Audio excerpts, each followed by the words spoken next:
ওহো, আপনিও না বুঝতেই পারেন না। অহংকার থেকে ক্রোধ আসে। গ্রামের সবচেয়ে সুন্দর কন্যা আমি, প্রধানের মেয়ে। আপনি ঠিক আছেন তো?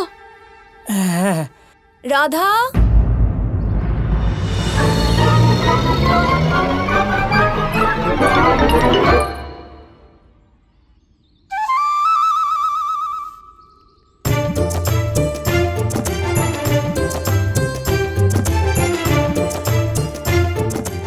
রাধা, কথা হয়ে গেছে তোমাদের মধ্যে?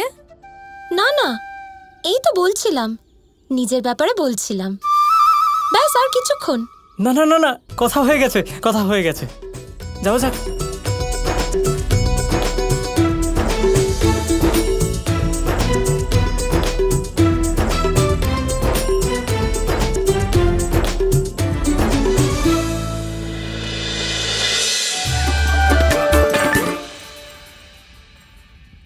এবার পুত্র, তুমি বলো, তোমার কেমন লাগলো আমাদের রাধাকে?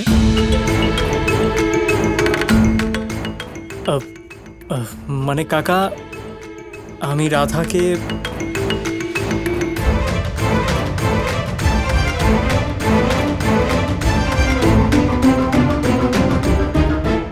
আমি রাধাকে বিবাহ করতে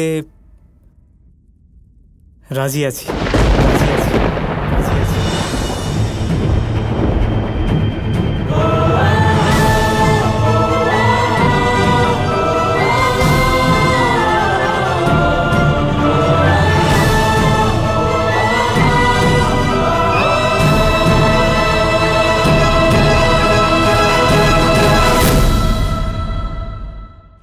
আমাদের সকলের জীবনে কখনো না কখনো পাথর দ্বারা আঘাত লাগেই, আর এই সংসারও আমাদের ওপরে কখনো না কখনো পাথর বর্ষণ করে।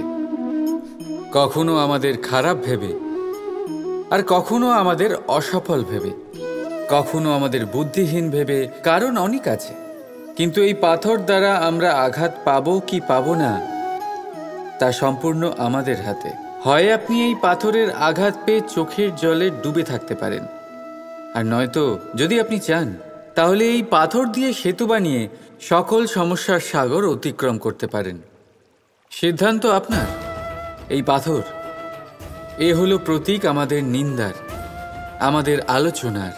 যে এই আলোচনা নাকারাত্মকভাবে দেখবে সে শুধুমাত্র কষ্টই পাবে, আর যে এই আলোচনাকে নিজের বিকাশের আধার বানাবে